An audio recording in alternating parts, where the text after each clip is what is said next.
In 1950, 5-year-old Mason Clark was playing in his backyard in Salida, Colorado, on what seemed like just another peaceful morning. 10 minutes later, the little boy walked off with a strange woman and vanished from the small town nestled in the Rockies. No footprints, no cries for help. No one saw which way the silver Ford drove off. Police classified it as a simple case of a child wandering off. The community believed he had fallen into the river, and the file quickly sank into the hopeless cold case pile. His older sister, Emily, grew up believing her little brother had died somewhere in those mountains. Then, in 2000, a simple DNA test taken by Mason's own daughter accidentally reopened the door to the past. The results showed she was a direct blood relative of the Clark family in Colorado. Mason hadn't just disappeared, someone had taken him out of Salida. Someone knew how to erase every trace in a matter of minutes, and someone had lived half a century in silence, believing modern science would never catch up to their secret. Before we dive deeper into this shocking true story, let us know in the comments where you're watching from, and if you love journeys to find forgotten justice, don't forget to subscribe so you don't miss the next part. Colorado in 1950 was wide open country, filled with small towns that ran on trust and a slow pace of life. Salida was a perfect example. Dirt roads, log houses, big backyards, and neighbors everyone recognized meant kids in the area were allowed to play freely with little supervision. Safety felt automatic. In that world, the Clark family lived on the edge of town with a typical working-class life.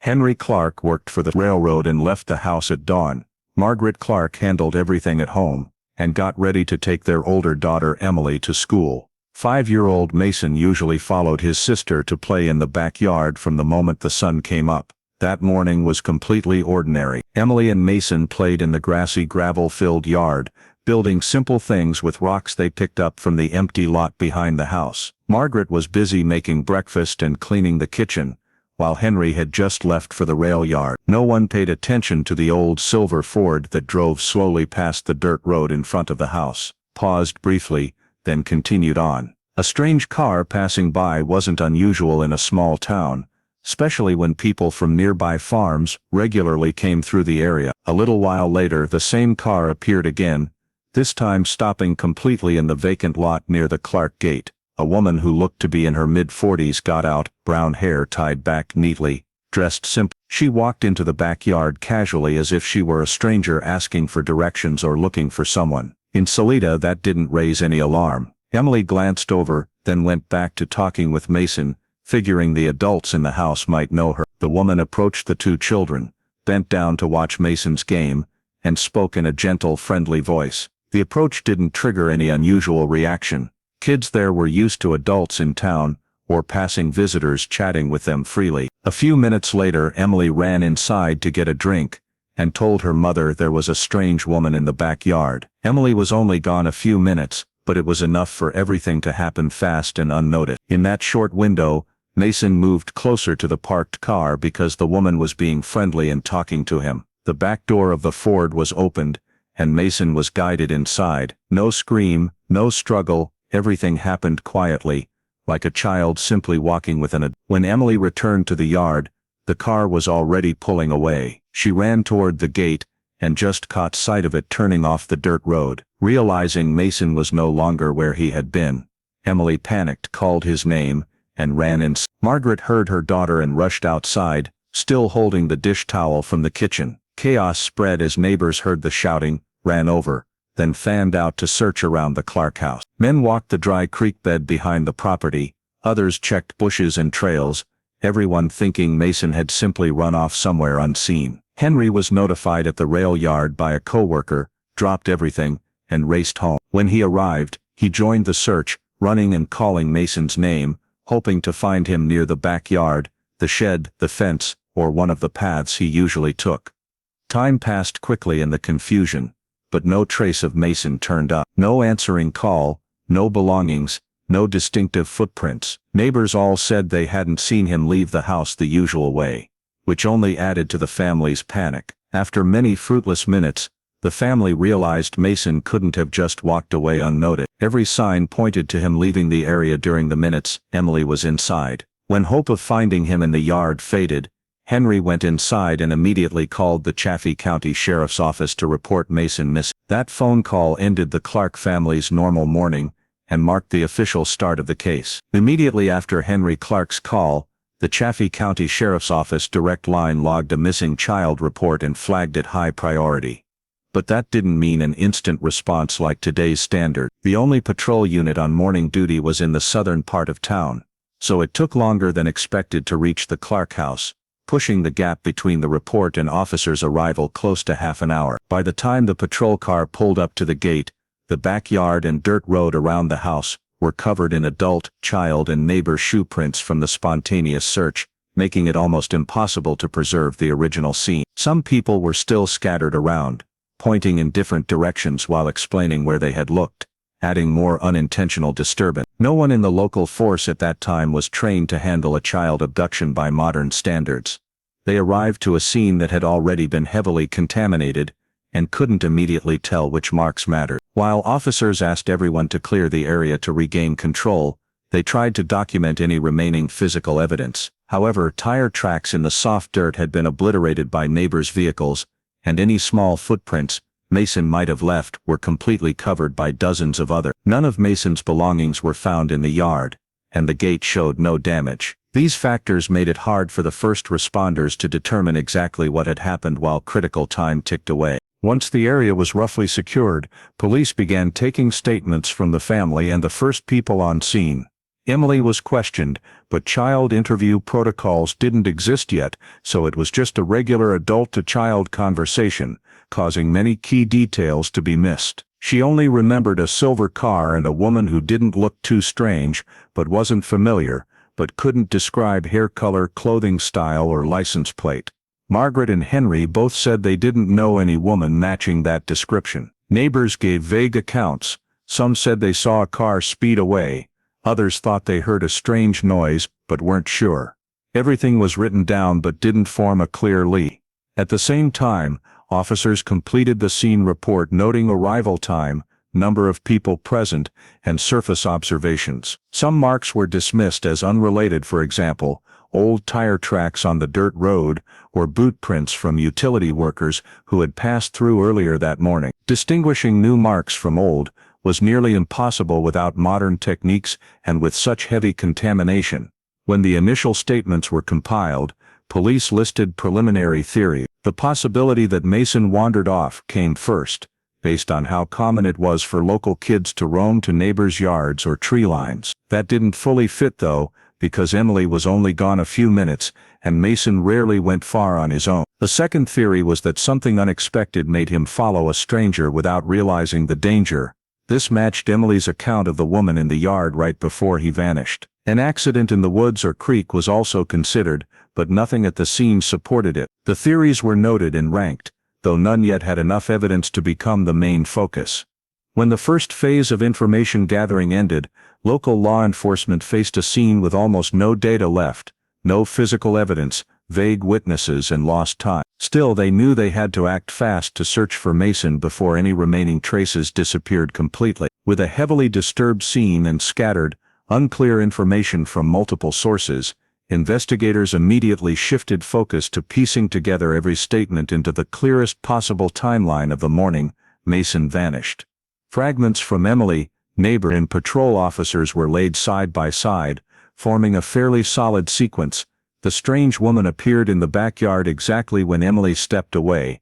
The time between Henry leaving for work and Mason disappearing almost perfectly overlapped, and the silver Ford was seen leaving the area precisely when the family began frantically searching. Putting the statements together let police rule out mismatched possibilities and create a tight enough timeline to guide next steps. Using that timeline, investigators examined possible escape routes the unknown car might have taken. The dirt road in front of the Clark house connected to two main directions, one into the central residential area of town, the other toward the highway leading south and east to sparsely populated towns and farms in Chaffee County. Witnesses only heard the car, not saw which way it turned, but given road layout and the lack of likely stops in town, the highway direction was considered more probable. Contemporary traffic maps showed it took only minutes to reach the main road from the Clark house.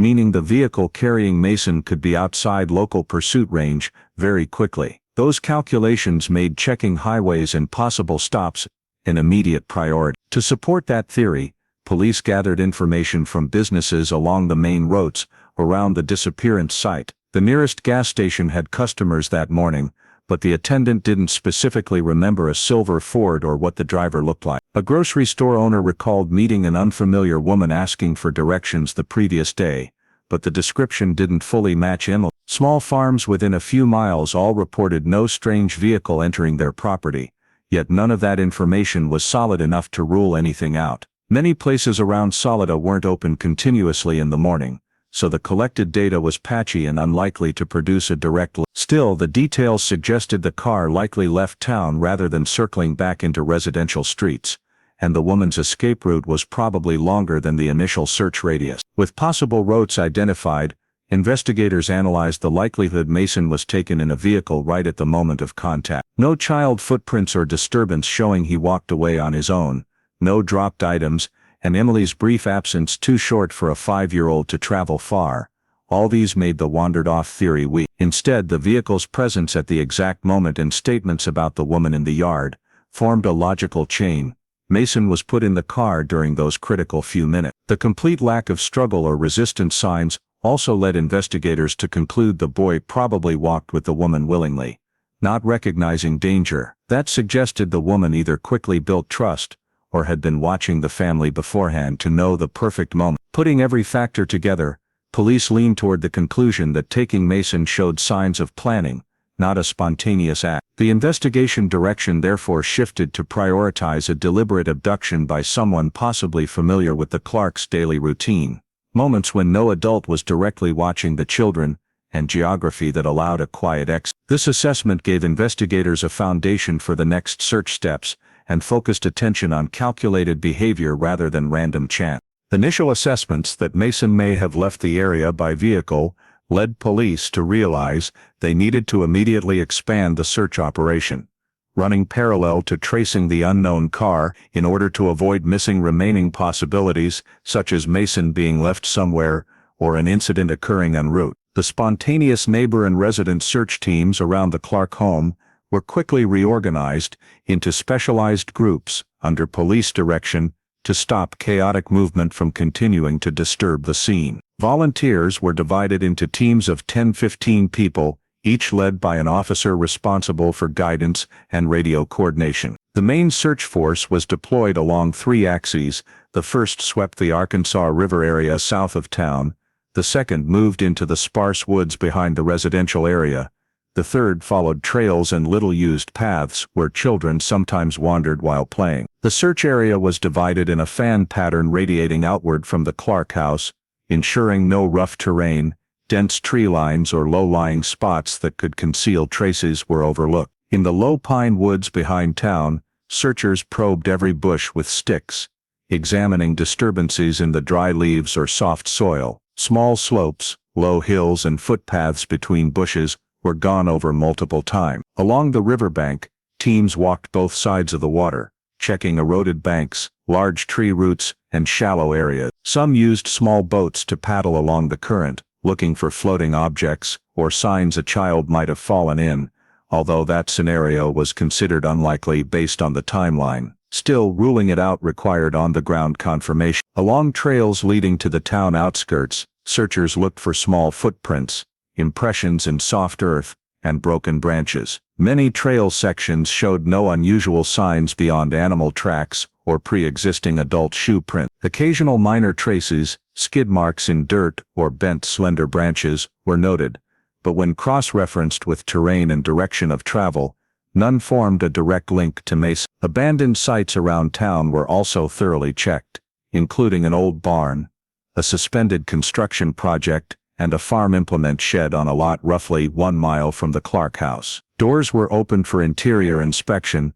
and dirt floors examined for any child-related items. Most were dusty and showed no evidence of recent entry. Some mixed shoe prints were found, but identified as belonging to workers or caretakers from earlier dates, inconsistent with Mason's disappearance timeline. Physical evidence collection across the entire area continued non-stop, yet yielded nothing strong enough to connect any clue to Mason. Tire tracks on the dirt road had been overdriven by multiple vehicles, mixing old and new patterns, so no specific make could be isolated. Small footprints, suspected to be a child's, could not be confirmed, because Emily and neighborhood children had walked the area that morning. Even minor objects, disturbed rocks, broken sticks, or slide marks, could not be proven directly related to Mason. As the search radius expanded to several miles with still no sign, search teams began facing the reality that Mason might no longer be within the area they were covering. Teams rotated shifts to avoid fatigue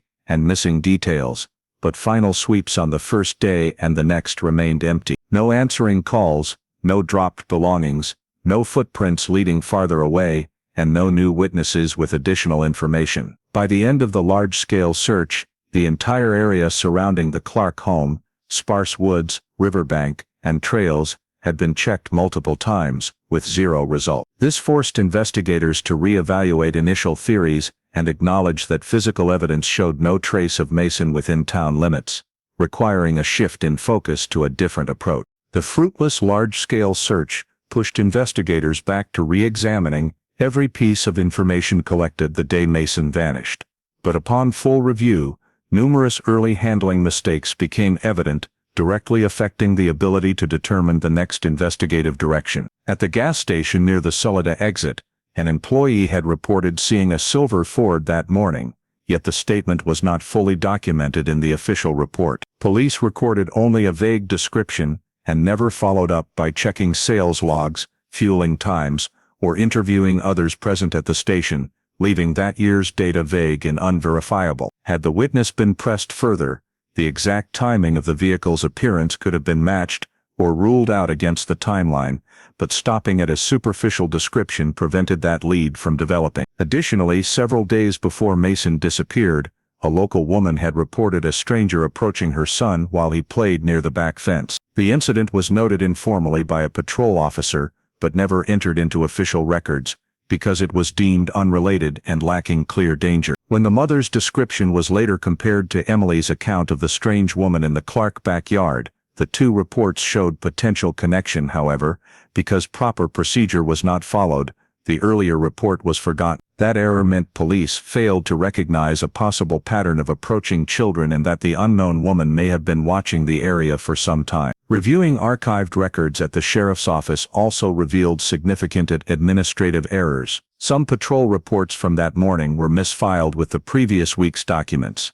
So when the department compiled everything for an overall picture, many pieces remained disconnected. Misplaced reports also caused key information to be overlooked in early internal meetings, reducing accuracy when reconstructing events were sequenced. Furthermore, on-scene reports contained time discrepancies. One officer logged arrival at 8:40 while another wrote 8:48. Neighbor statements about hearing a vehicle were recorded as around 8:20 in one document, but around 8:30. These seemingly minor differences created major difficulties in reconstructing the timeline, because a few minutes' variance could completely alter conclusions about the Ford's route and whether Mason was still local or already too far to track. Lacking precise timing equipment at that period, police relied on memory and estimates, inevitably introducing error, but inconsistent recording amplified it. Some evidence inventories of physical evidence or field traces also conflicted with reports. For example, the number of footprints logged, the location of a dirt skid mark, or the described direction the vehicle traveled. This reduced the reliability of early data and made deeper analysis difficult. Administrative errors and lax documentation meant already weak initial leads became nearly unusable. Despite continuous effort, law enforcement could not achieve meaningful progress. The only remaining leads revolved around the silver car and the unidentified woman, but lack of precise data left both too general to trace. Reports that could have been linked to form significant indicators were ignored or downgraded due to recording inconsistency. By the time all documents were reviewed and compiled into an investigative file, the team realized they still had no clear evidence to narrow suspects or establish a new direction. The investigation's focus gradually blurred as critical data remained scattered and unsystematic, and failure to capitalize on early leads caused Mason's disappearance to slide into stalemate at a very early stage. Early information collection mistakes. forced investigators to pivot to the only still developable data, the silver Ford and the woman seen in the Clark yard.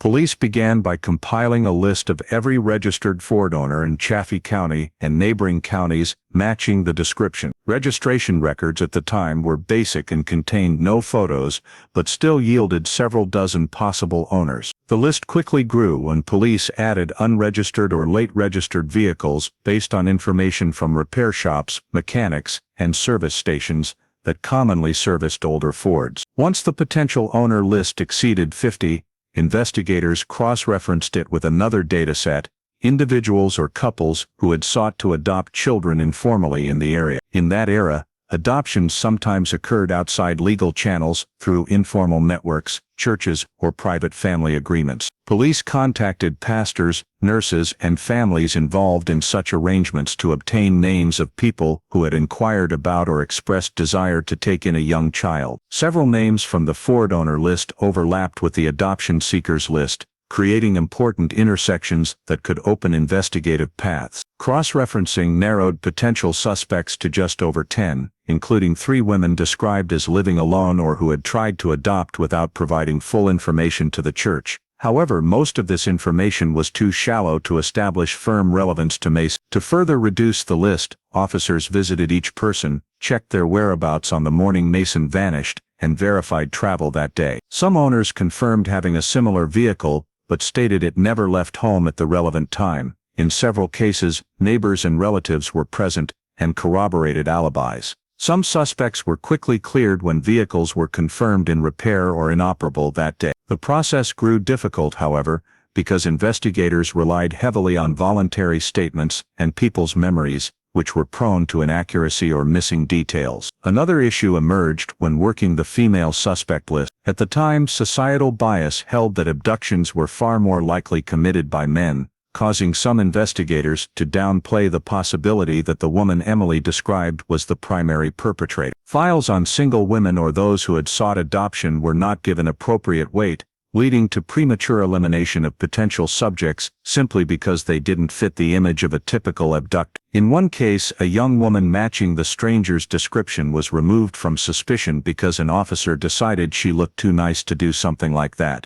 A purely subjective judgment unsupported by evidence. Such bias eliminated possibilities that the person who approached Mason could have been a woman with strong personal motive or undiscovered psychological issues. Screening based on non-objective criteria meant the remaining suspect pool did not fully represent all possibility. Among those kept for further review, none had any direct connection to the Clark family or clear indicators tying them to Mason's disappearance. Some owners of matching Fords had solid alibis, others had similar vehicles but timelines that didn't fit. Individuals who had sought adoption but had since moved or whose current location could not be confirmed also lacked sufficient data for firm conclusion. After weeks of checking, interviewing, and cross-verification, investigators had to admit they had found no individual with direct linkage to Mason or concrete evidence to pursue further. Details about the unknown woman remained fragile due to lack of clear description of appearance, voice, clothing, or license plate. Despite careful compilation,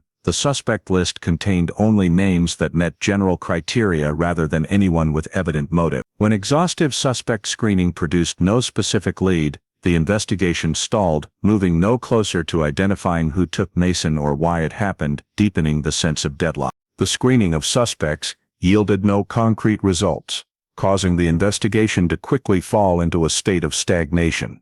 For many months afterward, police received virtually no new evidence or statements that could expand the search for Mason. The volunteer groups that had initially assisted the Clark family also found no further signs in the areas outside town, and the scattered tips that surfaced in the community were either insufficient or determined to be unrelated. The initial reports, already difficult to use due to timeline discrepancies and lack of systematization, continued to hinder the case review process, causing every data compilation attempt to fall into a dead-end loop. When efforts to screen vehicles, analyze traces, and review vehicle owner lists produced no promising leads, the case file was assessed as having no further information to pursue at the current stage. The sheriff's office was forced to change the file status to pending, meaning active investigation was temporarily suspended, but monitoring would continue if new information emerged. This was a common status for missing person cases of that era,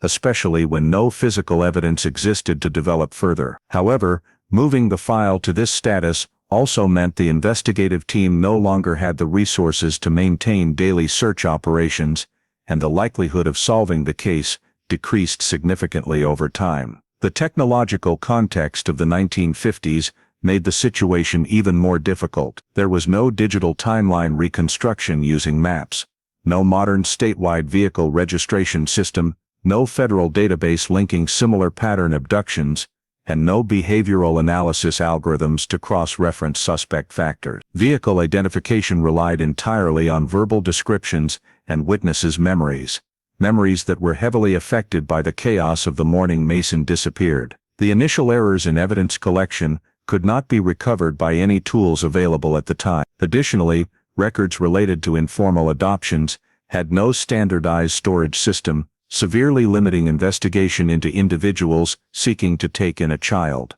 The Clark family, though desperate, persisted in searching for their son throughout this period. Henry continued traveling to nearby towns to post flyers and ask anyone who might have seen the silver Ford. Margaret sent letters to churches and children's homes, asking whether any new boy had recently appeared in their community. Emily, though very young, still remembered the vague face of the strange woman and repeatedly tried to describe her in hopes someone would recognize her. However, all the family's efforts yielded no additional concrete data, and the places they contacted had no matching information. The months dragged on in a state of information scarcity, causing the case to gradually lose the initial public attention. The tight-knit Salida community slowly moved on as daily life concerns took over.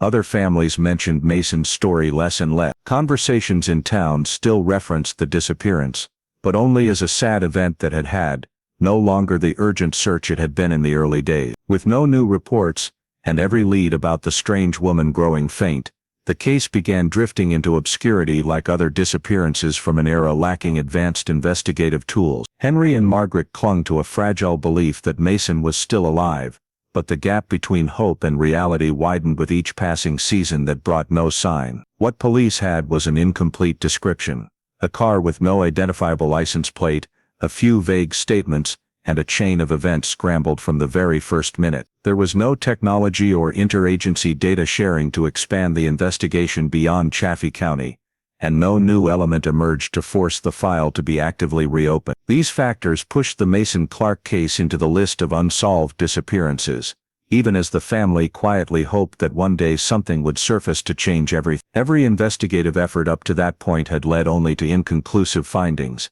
and the case slowly slipped out of the local community's cycle of concern, marking the transition to prolonged stagnation. The prolonged stagnation caused the Mason-Clark case to shift from an active investigation to a dormant file that the local police department had virtually no means left to pursue. When Colorado later began implementing a program to digitize investigative records, Mason's file was included among long-term missing persons cases and officially classified as a cold case in the state system. This transition did not essentially change the case's status, but it did allow all information to be stored more systematically, preventing further loss like what had happened with some early reports. However, the digitization process also exposed the severe lack of structure in the file's data. Almost all physical evidence was gone because the original scene had been heavily disturbed and no items had been properly collected. There was no DNA because the technology did not yet exist, and no one had thought to preserve Mason's belongings. And most critically, there was no license plate or any precise identification of the silver Ford. This made the case one of Colorado's most data-poor files upon entering the cold case system. The prioritization criteria in Colorado's cold case system, at the time, were based on three factors: severity of the incident, existence of analyzable evidence, and feasibility of reinvestigation. Mason's case scored highly on severity because it involved a missing child, but it completely failed on the other two. No DNA samples, no vehicle, no specific suspect, and no sufficiently detailed photos or descriptions meant the file was given only medium priority. It would be reviewed if new information appeared, but it was not placed in the group scheduled for annual review. Once in the cold case mechanism, the Mason-Clark investigation no longer had any active personnel assigned. There was no dedicated staff, no independent funding, and no operational reason to reopen it without new data. The file sat quietly in storage, assigned a case number and briefly updated but receiving no additional evidence. Efforts such as reviewing informal adoption lists, tracing vehicles by description, or checking Ford owners had already reached their data limits in the initial phase and could not be developed further. Even cross-referencing similar child approach patterns in other cases yielded nothing because the woman's backyard approach was too generic and produced no distinctive identifier. For many years the file existed only as an archival entry: victim's name, disappearance date, brief description, a few vague statements, and a series of inconsistent reports. No one in the investigative force had the tools or data to analyze it more deeply, and the case received no further updates from the community. The Clark family occasionally contacted authorities when they heard rumors or tips from afar, but everything ended in disappointment because no details matched. At this stage the file existed primarily to legally preserve the memory of a child who had vanished, so that if new data ever surfaced the system would still have a starting point. Yet for decades the Mason-Clark file saw no changes and became part of Chaffee County's longest-running cold case list, reflecting the helplessness of pre-modern investigative conditions and the limitations of the tools available to the team. It remained a static set of documents in the system with no signs of progress or any new direction to break the impasse, until much later technological advances appeared. While the Mason-Clark file lay dormant in Colorado's cold case system, the boy's life continued under a completely different identity in Kansas, where a couple with the surname Ward took him in and gave him a new name, Ethan Ward. There were no legal adoption papers, no official transfer procedures, and no confirmation from any authority, but for the Ward couple, the new name and the backstory they created about Ethan's origins were enough to cover every trace of the journey Mason had been through. The Wards crafted a simple story that Ethan was a child they had taken in from a distant relative facing hardship. The story had no supporting documents, but in rural Kansas, at that time few people asked questions when a family appeared with a new child, especially when they kept to themselves and stayed out of the spotlight. Ethan grew up in this environment without ever knowing those stories were untrue. The Ward family lived on the outskirts of Topeka in a small wooden house where children could run freely across the fields, and family life revolved around farm work and church activities. Ethan learned basic chores, helped with gardening, cared for small livestock, and was raised in a disciplined but not harsh environment. When he reached school age, Ethan was enrolled in the local Dedhamla school. The school requested identification documents, but the Wards provided only a handwritten birth notes with minimal information and no official certification. This was not treated as a major issue given the loose legal standards in the area, so Ethan was accepted without further questioning. At school he was described as a quiet, reserved, gentle child who often played alone. He had almost no memories of Salida or the Clark family, because he had been taken so young, and the Wards rarely mentioned his past, causing Ethan to accept their version as the only truth he knew. The Kansas school environment allowed him to blend in naturally. He did well in hands-on subjects, enjoyed outdoor activities, and developed an introverted, gentle personality, not standout, but liked by classmates. As he grew, Ethan formed his own world tied to the fields, prairie wind, and the simple family values the Wards instilled: hard work, little complaining, and not asking too many questions. The Wards were not cruel or abusive.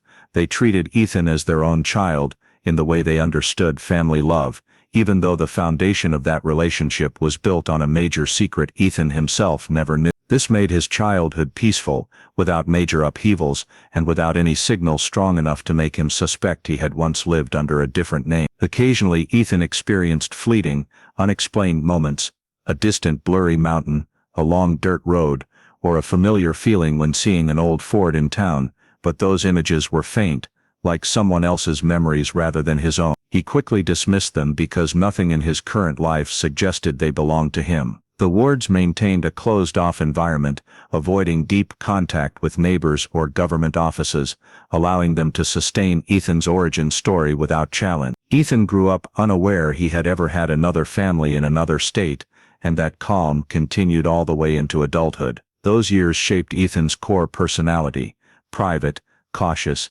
accepting of circumstances, content with what he had, and uninterested in questions about the past. Throughout his childhood he lived entirely within the world created by the Ward family, never knowing that outside Kansas, a search had dragged on for years, where his real name was still spoken with fragile hope by the Clark family. For Ethan, everything he knew about the world was limited to what had been planted in his memory since he could record it, and the entire true past of Mason Clark lay buried beneath an unnamed transfer, turning him into a child who grew up believing the identity he was given was truly his. As Ethan entered adulthood, the need to access official identification documents became more urgent than ever. And it was during this period that irregularities in his legal records, ones he had never noticed before, began to surface. Applying for an ID card, preparing job applications, or registering for basic benefits required verified information about his place of birth, birth certificate, and documents relating to his legal parent. The Ward family had always avoided legal procedures whenever possible, but when Ethan was unable to complete high school registration due to missing valid information, they were forced to present the handwritten birth record that had been accepted when he enrolled in elementary school. The document consisted of only a few lines noting the name Ethan Ward, an estimated date of birth, and the names of his adoptive parents, and bore no official seal or certification from any medical authority. The high school accepted it temporarily under local regulations at the time, but warned that Ethan would need proper documentation if he wished to apply to college or participate in any state programs. This was the first time Ethan realized something was wrong with his origin story. When he directly asked the Wards about the birth certificate or the hospital where he was born, they offered only vague explanations that the papers had been lost during a move or that the relative who handed him over hadn't had time to provide them. Their answers lacked detail and were inconsistent from one telling to the next. When Ethan pressed further about his biological mother's name or where his maternal grandparents lived, the story grew even more tangled. Sometimes they said the birth mother had moved to another state. Other times they claimed she had died long ago. Ethan could not get a consistent answer. This vagueness not only made him suspicious, but also began to create an emptiness in his sense of self. An ordinary adult can easily verify their past through documents, relatives, or medical records, but Ethan discovered he had no foothold to trace anything. When he tried to locate vaccination records, hospital files, or pre-elementary school paperwork, he received only dismissive responses from the Wards that everything had been lost long ago. Nothing could be verified, and no one could clarify any detail. Ethan attempted to search through government offices, but they could not retrieve data from a handwritten birth record with no standard file number. The Kansas Health Department also found no record of a birth under the name Ethan Ward during the relevant period, which alarmed him further. At times Ethan wondered whether he was adopted, but when he asked directly, the Wards denied it and reaffirmed their original story, still without evidence. The legal gaps in Ethan's records kept multiplying: no medical history before age 5, no residency documents from early childhood, no relatives who had ever made contact, and no document proving he had ever existed in Kansas before the Wards brought him. Each time Ethan tried to dig deeper, the Wards' story became vaguer, feeding the quiet doubts growing inside him. When he needed documents for a full-time job application, he was again asked for clear proof of identity, but every effort led to a dead end. Government offices told him his records could not be verified through normal procedures.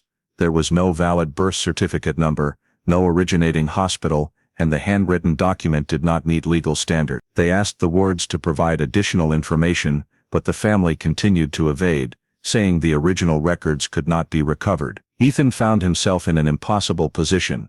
He had committed no crime, yet his name appeared to belong to an identity without foundation. He could not understand why his entire childhood lacked any verifiable legal basis. Many nights Ethan sat examining the few papers he possessed, trying to piece together his past, only to encounter blank spaces. Despite mounting suspicion, he had no evidence to confirm anything about his true origins, and no one around him had enough information to help unravel the irregularity. Instead of answers, he received only silence or evasive remarks from the Wards, making him realize something in his past was being concealed, but he had no idea. The irregularities in his legal records did not merely leave Ethan feeling unmoored. They also inadvertently triggered hazy childhood memories that had surfaced sporadically but been dismissed because he had nothing to compare them to. While struggling to clarify his identity, those memories suddenly became sharper. Images completely unlike Kansas, a towering mountain range, casting afternoon shadows, a dirt road winding along a hillside, the sound of rushing water over rocks. Ethan had never been anywhere with such terrain, and Kansas being flat plains, steady winds, and calm rivers, could not produce those scenes. He could not explain why these images existed in his mind, or why they carried a sense of familiarity as though they had once belonged to him. When he described them to the wards, they always said he must have seen them in books or during church activities with illustrated slides. But that explanation didn't fit. The feeling wasn't merely of having seen something, it was of having lived in that space, of having heard wind whistle through valleys, or watched mountains surround a small town at dawn. The memories had no distinct faces or voices, yet they possessed a vividness his rational mind struggled to dismiss. He tried rationalizing them in various ways, perhaps imagination, perhaps recollections of trips he couldn't fully remember, or simply coincidence. But each attempt to fit them into the ward's narrative made everything feel even less aligned. The wards insisted Ethan was born in Kansas, and had grown up in a place with no high mountains or rushing river. Yet the fragments kept resurfacing unexpectedly. When he saw mountains on a store calendar, overheard someone talk about a mountain town, or watched the first heavy snowfall, and felt an inexplicable familiarity, despite never having lived through such harsh winter. Over time, Ethan began to feel he did not fully belong to Kansas. He could live harmoniously, accept the quiet life and daily responsibilities, but deep inside there remained a persistent vagueness about where he truly came from, and why his origin story contained so many holes. It wasn't dissatisfaction, it was a vague intuition that some other place had once been home, even though he could not name it. Whenever he tried to match these faint memories against reality, the wards insisted they were meaningless products of imagination or childhood fancy. Yet their firm denial only made Ethan more certain those memories could not be brushed aside. They were not strong enough to reconstruct a past, but strong enough to create a sense of dislocation within himself, the feeling he was walking through a pre-constructed life, rather than his real one. The mismatch between memory and reality became the psychological foundation that made Ethan more receptive to the idea that something about his origins remained untold. Though he had no proof, the images of mountains, rivers, and a small town became the only signs he had ever belonged somewhere else. They did not allow him to confirm anything concrete, but they made the paperwork anomalies and the ward's silence impossible to ignore. Ethan gradually understood that if the truth ever surfaced, he would not be surprised. Those hazy memories had already prepared him psychologically. His life might not have started in Kansas, and the identity he had carried throughout childhood might not be his real one. The scattered memories and legal irregularities remained mere suspicions until an unplanned event years later, when Ethan's daughter Rachel took a consumer DNA test from a family kit she bought on sale. Rachel had no intention of investigating deep ancestry or finding relatives. She simply wanted to learn about genetics and health history, like millions of Americans do each year. Ethan saw it as a modern amusement, and never imagined that small act would touch the deepest part of his own life story. However, when Rachel received her results and opened the family matches section, she saw numerous names unrelated to the Ward family. The strongest DNA matches belonged to people with the surname Clark, living in Colorado and completely unknown to her family. At first she thought it was a system error, but the match percentages were too clear to dismiss, prompting her to wonder whether some branch of the family had been overlooked. Ethan, who had always carried doubts about his past, felt uneasy hearing his daughter's account. He tried cross-checking against Ward family information, but found nothing to compare. Rachel requested the sample be reanalyzed for certainty. The second test returned the same results. The individuals identified as close blood relatives did not carry the surname Ward, but Clark. The analysis further showed Rachel had a direct granddaughter-level connection to a woman named Emily Clark, currently living in Colorado, with a well-documented family tree in the system. This caused the lab to flag the result as a potential anomaly, a genealogical irregularity, because Rachel's sample did not align with her reported origin story. As the lab cross-referenced broader databases, they discovered an individual named Mason Clark, listed as missing in Colorado in 1950, had an exceptionally high genealogical marker match with Rachel.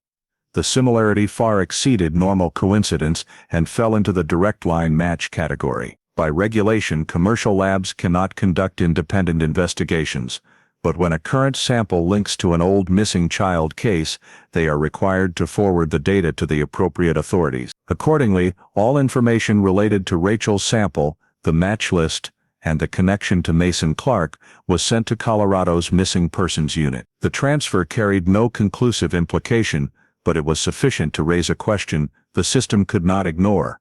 How could the daughter of a man living in Kansas have a direct line DNA match with the family of a child who disappeared in Colorado nearly half a century earlier? When authorities reviewed the data, they noted the anomaly lay not only in the high match percentage but in the family tree structure.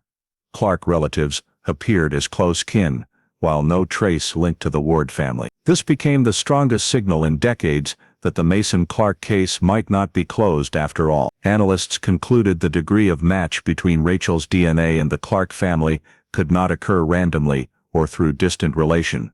The only scenario consistent with the data was that Rachel is the direct line granddaughter of Emily Clark's brother Mason. The lab's submission of the file to authorities opened an entirely new avenue in a case long considered dormant.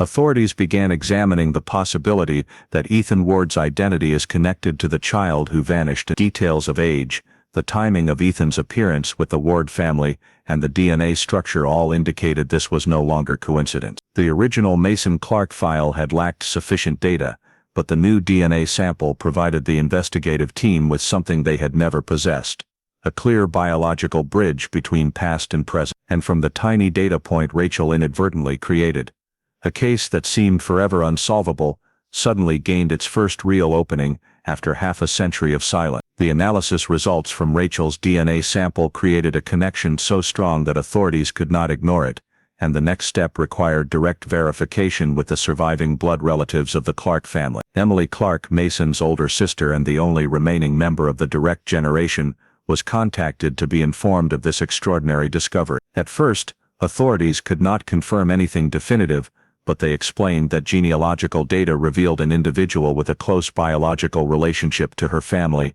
had appeared through DNA testing. Emily, who had lived her entire life carrying the memory of her little brother who vanished when she was just 10 years old, heard the news unsure whether to feel hope or caution. Requesting an additional DNA sample was a mandatory step for verification, and Emily agreed immediately, without hesitation. Her DNA sample was collected and sent to the state's specialized analysis lab for direct comparison with Rachel's data, while an additional test from Ethan was also requested to determine whether the three-generation DNA sequence matched the family pattern. Ethan, though confused and not fully grasping the implications, still agreed to provide a sample. The analysis results did not take long because the lab only needed to compare the already sequenced strand. When Emily's sample was compared to Rachel's, a moderate match appeared, exactly consistent with the aunt-niece pattern in genetic genealogy. When Ethan's sample was then compared to Emily's, the lab data showed a match in the first-degree relative category.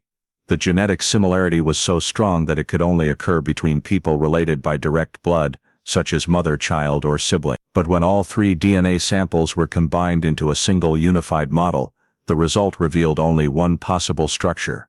Ethan was Emily's biological brother, the boy who disappeared in 19. When presented clearly with scientific data, there remained no doubt whatsoever about the accuracy of the results. Authorities continued by expanding the analysis, cross-referencing the genetic data with the surviving medical records of Mason Clark, including blood type and a few biological characteristics noted in the original investigation file. Ethan's blood type matched perfectly with the blood type once listed for Mason, and a rare but documented feature, a small mole on the lower left abdomen, also matched the description provided by the Clark family. Additionally, the DNA data allowed tracing of familial genetic variants, and these variants appeared consistently across all three samples: Emily, Ethan, and Rachel. These facts further reinforced the certainty of the scientific conclusion. The analysts confirmed that the probability of 3 DNA samples matching in a family pattern without actual blood relation was effectively zero in practice. Not a single piece of evidence contradicted the hypothesis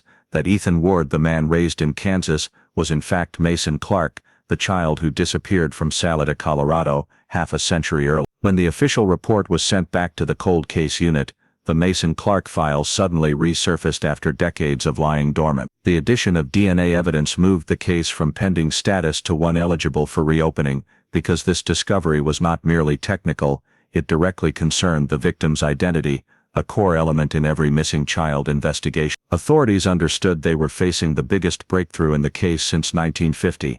Every legal, scientific, and family record indicator pointed to a single conclusion. Mason had not died, had not vanished without trace. He was alive, living under a completely different identity. DNA had done what decades of searching and investigation could not.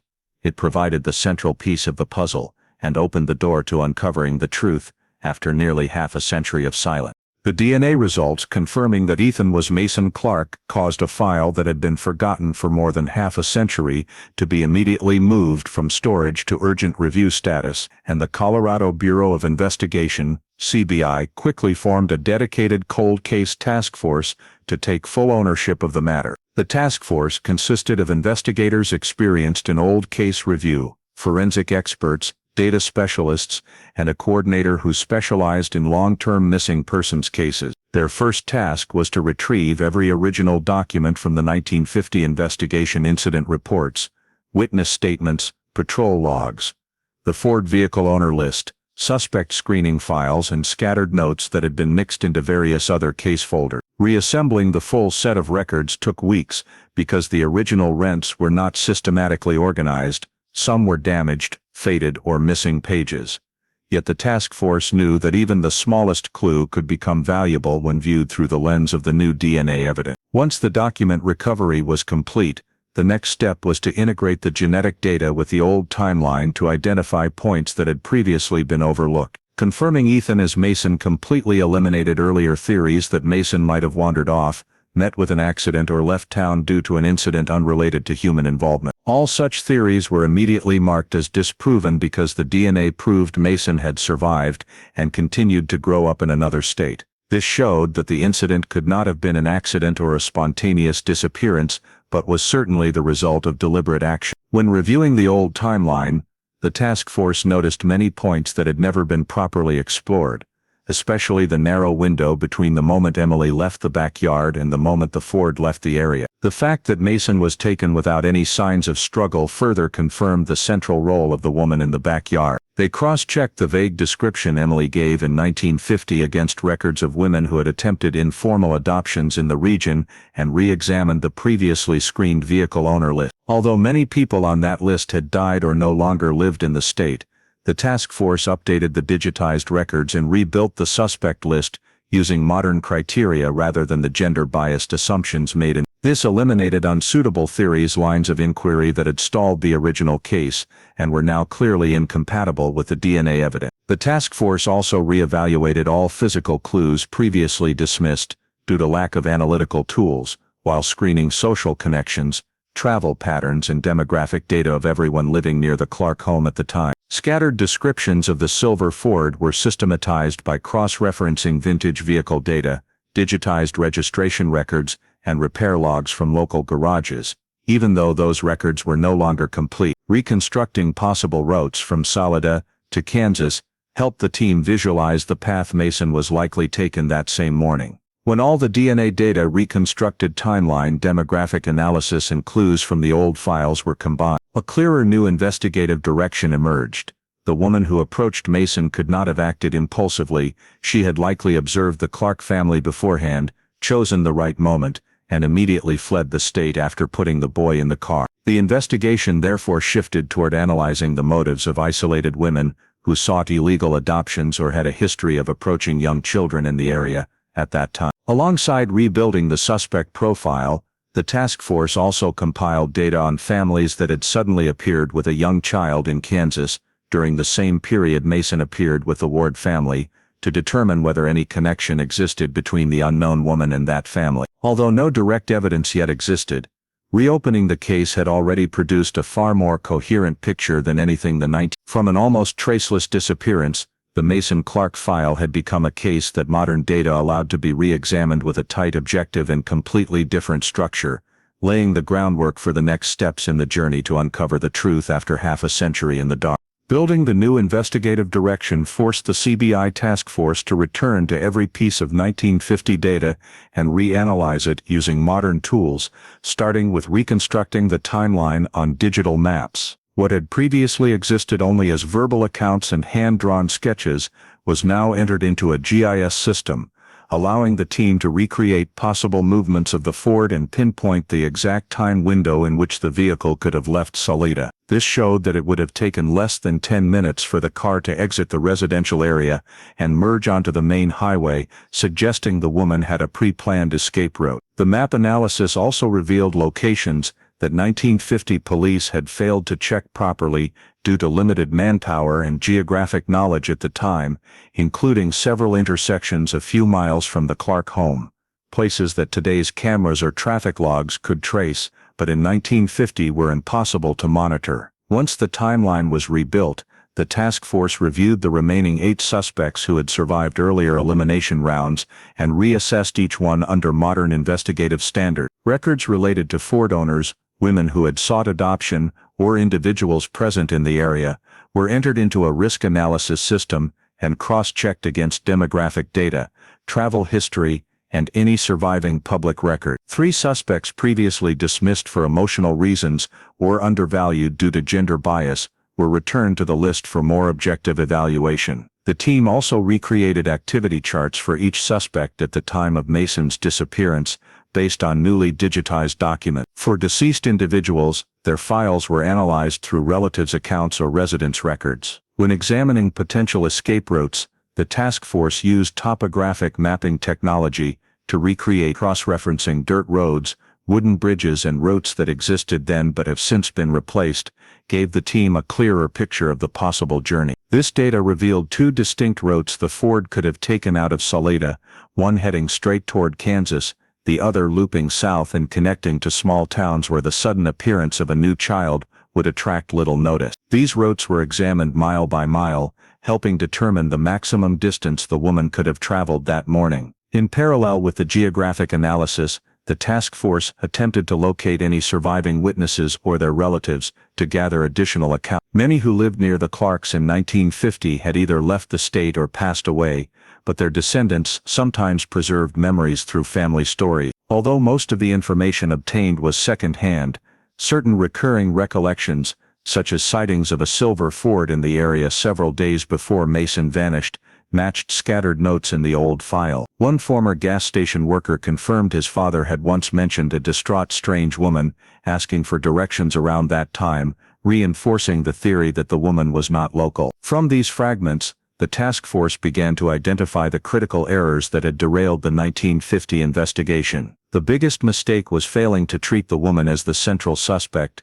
and instead viewing her as just one of many peripheral factors. This caused the suspect pool to focus disproportionately on men and led to the early elimination of potentially relevant individuals. The next error was inconsistency in time records, making the Ford's movements ambiguous. Additionally, the failure to retain reports of other child approach incidents in the area meant police missed a possible behavioral pattern directly linked to Mason's case. When this data was viewed alongside the DNA evidence, the task force realized the incident was highly unlikely to have been random and showed signs of advanced preparation. Thus, reanalyzing the 1950 data not only clarified the gaps that had caused the original case to stall, but also laid the foundation for focusing on appropriate suspects under modern standards, creating a far more consistent picture of what likely happened on the morning Mason disappeared. New analyses of 1950 data forced the task force to expand the investigation to the Ward family, because Mason's appearance under the name Ethan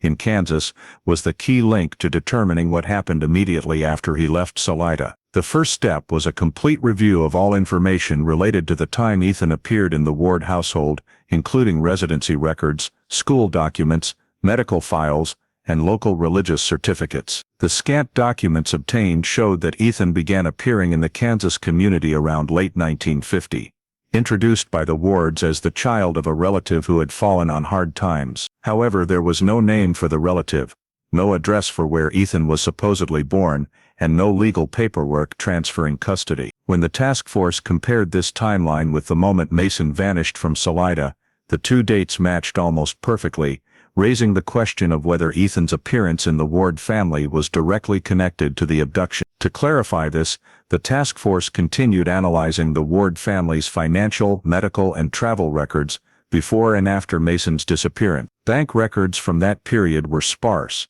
but several unusually large transactions related to the purchase of an old vehicle and repair costs occurred right around the time Mason went missing. Medical records showed no prior evidence of the Wards having a young child, reinforcing the conclusion that Ethan appeared suddenly, with no preparatory data for raising an infant or a child under 6. Regarding travel history, the task force determined the Wards had left Kansas very close to the time Mason disappeared, but the direction of travel was not clear enough to confirm they had passed through Colorado. This data was not strong enough to charge anyone, but sufficient to suspect the Wards had contacted some intermediary rather than taking Mason directly from Colorado to Kansas themselves. The task force began asking whether an intermediary existed in Mason's transfer, especially since approaching young children often involved individuals experienced in or previously engaged in informal child placement activities in the region. They examined cases previously suspected of operating in illegal adoption networks of that era,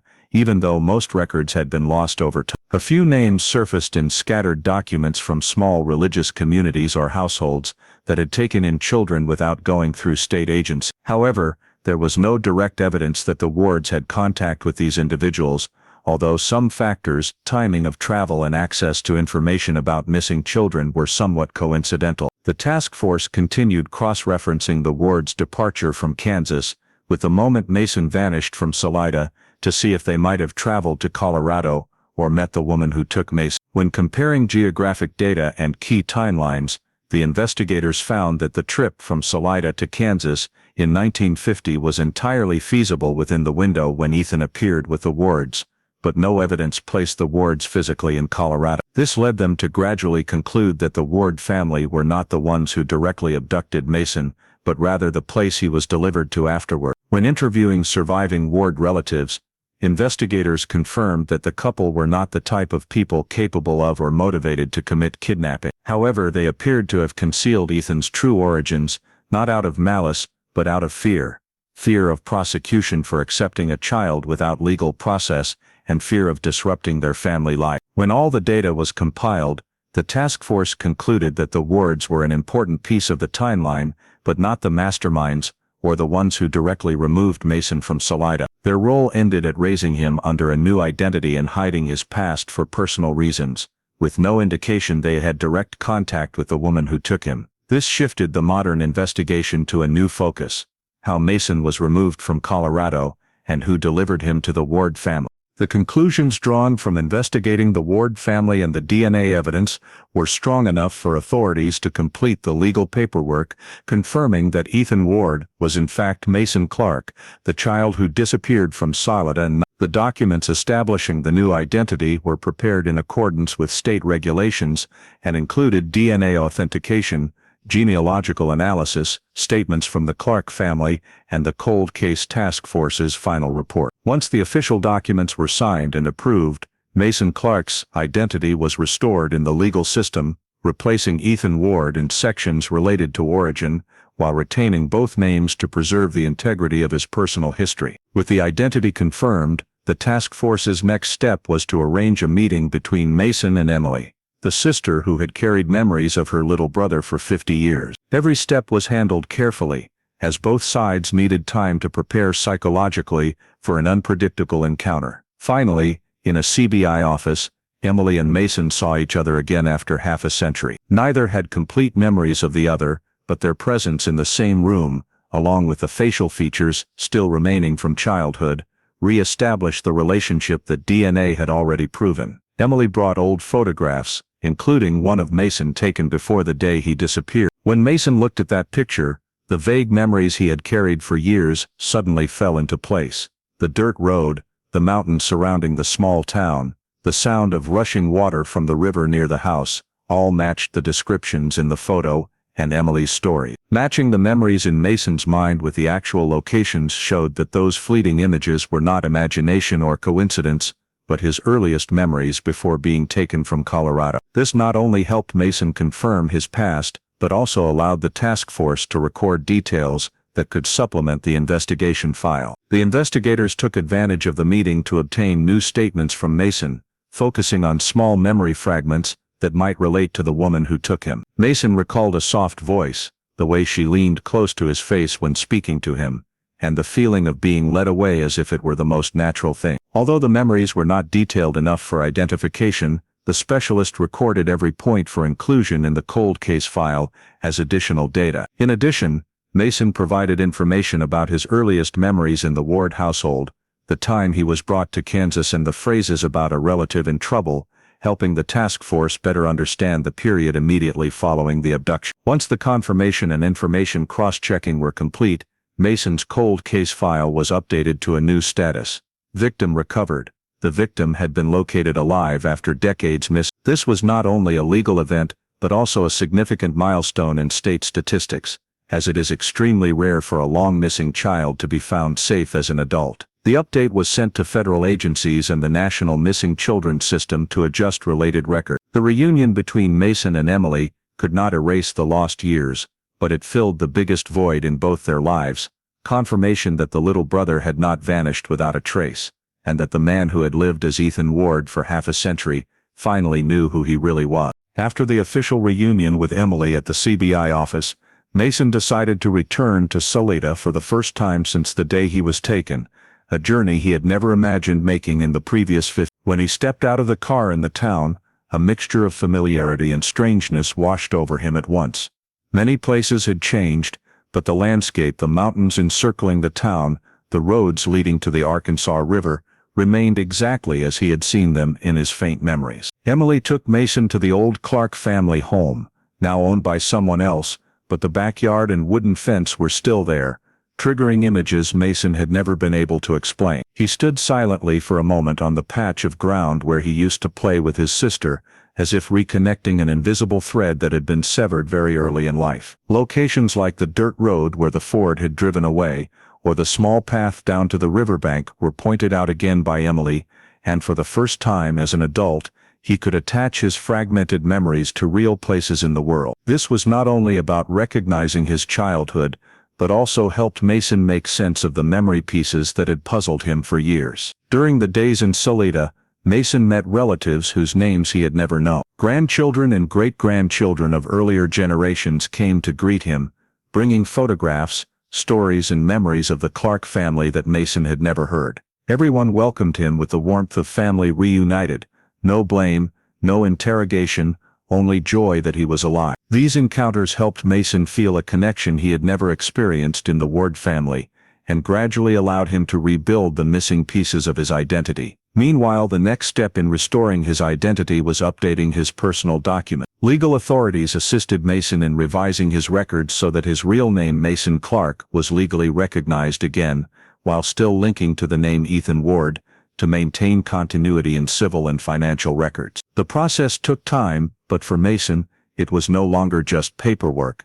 It was the step of re-establishing the truth about himself after half a century living under a name that was not his. After completing the formalities, Mason spent more time rebuilding family relationships. He and Emily began meeting regularly, looking at old pictures together, talking about their separate lives, and finding ways to reconnect as adults, rather than as the children who had been torn apart. Emily helped Mason contact distant relatives and taught him about family history, while Mason shared his life story under the name Ethan, trying to keep the 50-year gap from becoming a permanent divide. In those moments of conversation, both understood that nothing could restore the lost years, but they could still make up for it by building a new relationship based on the truth that had finally been confirmed. However, stepping into life with his real identity presented Mason with a new challenge: how to balance the two names that had shaped his life. Mason realized that Ethan Ward was not just a name forced upon him, it was the life he had lived, with memories, emotions, relationships, and the people who had raised him. Mason Clark, on the other hand, was the rest of him, the part cut off from life too early and only reconnected when DNA brought the truth back. Reconciling the two was not easy, but Mason did not want to deny either. He chose to keep both living as Mason Clark on paper and with his blood family, while still cherishing the memories and people tied to the name Ethan Ward. Life after the reunion was not without difficulties, but it gave Mason something he had never had, a sense of roots, a complete truth about himself, and the chance to rebuild his life on a foundation that matched his true origin. In the weeks after Mason returned to Salida, and all legal formalities were completed, the CBI task force shifted its focus to the only part of the case that remained unanswered. Who took Mason away on that morning? And the fact that Mason had been found alive and his identity restored did not mean the perpetrator had been identified, and this was the very point that kept the case solved from the victim's perspective, yet still open from the perspective of the crime itself. The task force began by re-examining the 3 female suspects who had been on the 1950 list but were eliminated due to the gender bias of that era. Under modern standards, a woman abducting a small child, especially in the context of wanting to raise the child informally, was no longer considered rare, so the team re-evaluated each one based on demographic records, local history and social connections at the time Mason disappeared. When timelines were cross-referenced with places of residence, one of the 3 suspects lived near the route the Ford was believed to have taken out of Salida. This woman, about 30 years old at the time, had been documented as having tried to adopt through church channels, and had been seen in the Clark family's neighborhood a few weeks before the incident. However, almost no records about her remained, most files had been lost, and she left few traces in the administrative records of that period. The only thing confirmed was that she left Colorado shortly after Mason vanished, which fit the hypothesis that the perpetrator fled the state the same day. When the task force mapped the routes she might have taken, they discovered her likely path overlapped significantly with the route to Kansas, where Mason surfaced in the Ward family a few months later. Although the data supported the theory, it was not enough to reach a conclusion, because coincidental travel routes in the 1950s were not strong evidentiary factors. Continuing with the other 2 suspects, investigators found that one had left Salida before Mason went missing, and had no way to return, while the third had a relatively solid alibi based on statements from still living relatives. Of the 3, the suspect whose description most closely matched Emily's account was the one living near the Kansas route, and the task force confirmed she had died many years earlier,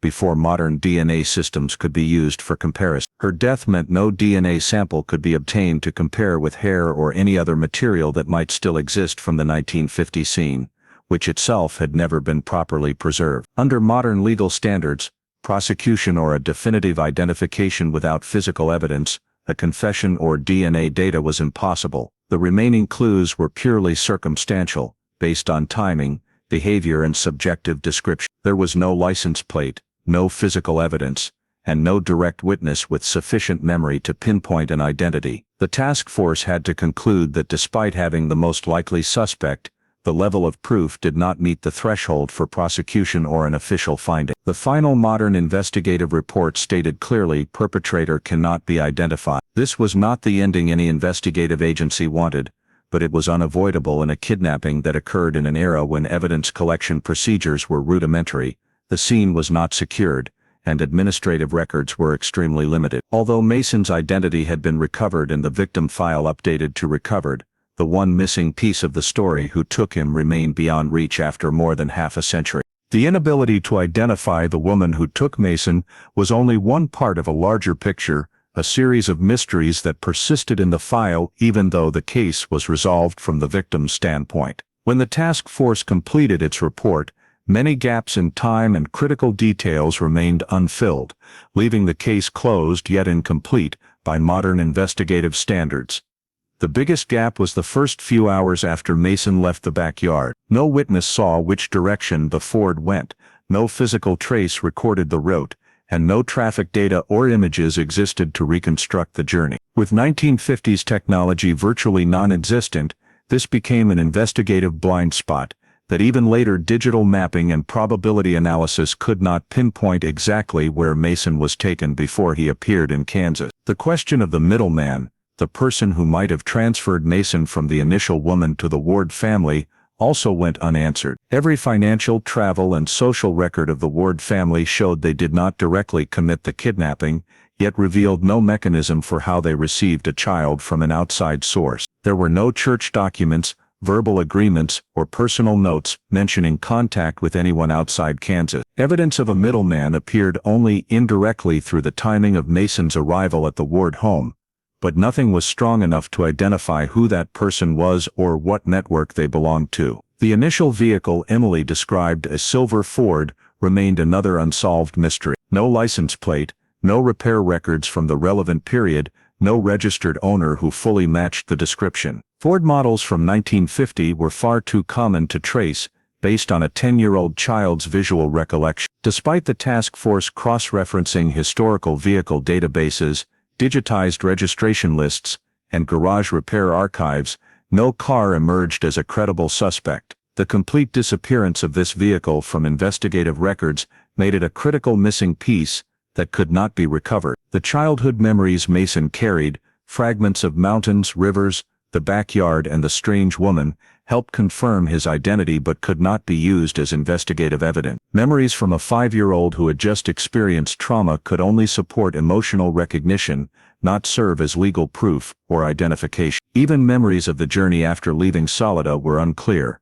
Mason could not recall where he was, who he was with, or what happened before he ended up in Kansas. This reinforced the belief that a crucial phase of the case had been erased by time and the psychological limitations of early childhood. When all these factors were compiled, the task force had to note in the final report that Mason Clark's file would be closed with incomplete data. Although the victim had been located and Mason's identity authenticated, the mystery surrounding the journey, the vehicle, the middleman, and the perpetrator remained pieces that could not be reconstructed. The case thus became a classic example of the limits of historical investigations. It is possible to find a missing person after half a century and confirm identity with modern DNA, but it is impossible to go back and fill every gap that time has erased. Closing the Mason Clark file with incomplete data forced the task force to conduct a comprehensive professional review, compiling the errors that occurred in 1950 and comparing them to modern investigative standards. Analyzing the entire investigative journey, the team realized that the initial mistakes did not just affect the short-term progress. They created holes that made the case nearly unsolvable for half a century. The biggest error was failing to immediately secure the scene. Vehicles and neighbors moving freely through the backyard obliterated any traces that could have been collected.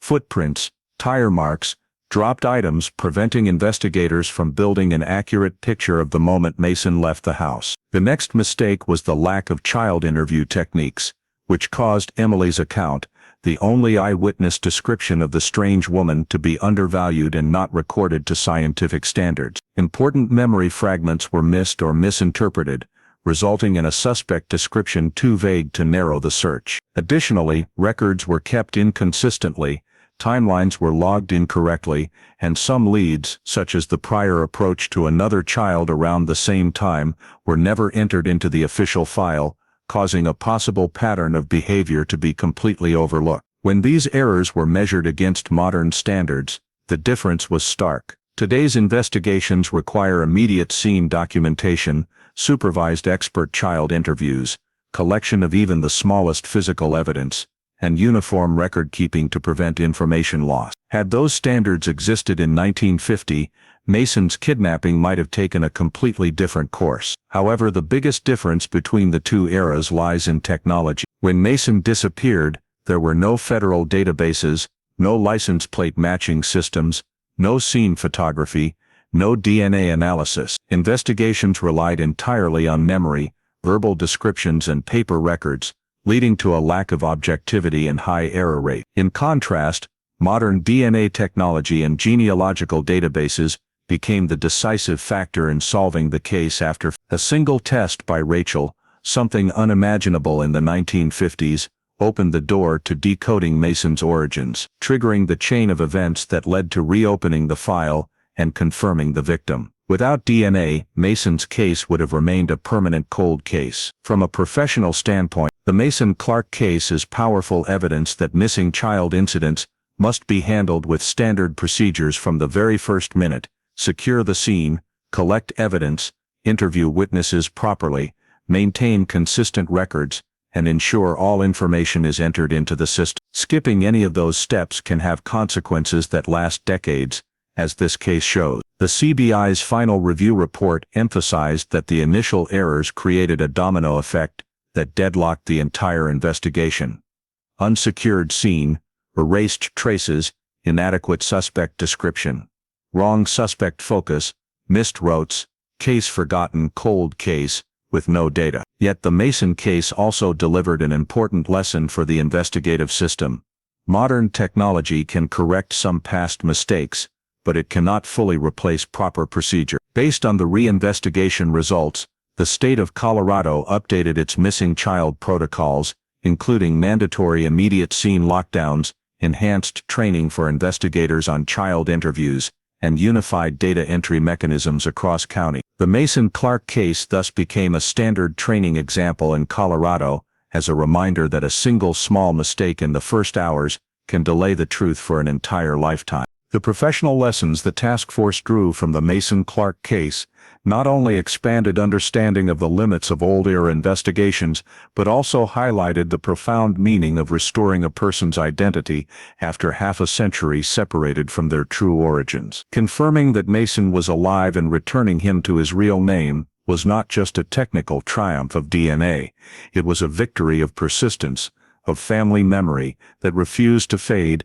and of the belief that a human being always deserves to be found, no matter how much time has passed. For 50 years the Clark family, especially Emily, kept the flame of hope alive even after the investigation had been forgotten. Their tenacity was the key factor that kept the file active in the cold case system, so that, when DNA technology arrived, the case still existed as a door that could be reopened. Without the family's faith, without Emily's repeated address updates and file checks, Mason's identity might have remained buried forever in an anonymous archive. The Mason-Clark case shows that DNA technology is not just a scientific tool, but an extension of justice, capable of healing wounds of time that traditional investigation could never reach. One simple family test triggered the full restoration of a human being, helping Mason understand who he is, allowing Emily to recover the little brother lost in childhood, and enabling the justice system to complete a story that seemed permanently unfinished. Finding Mason also had a powerful impact on the Salida community,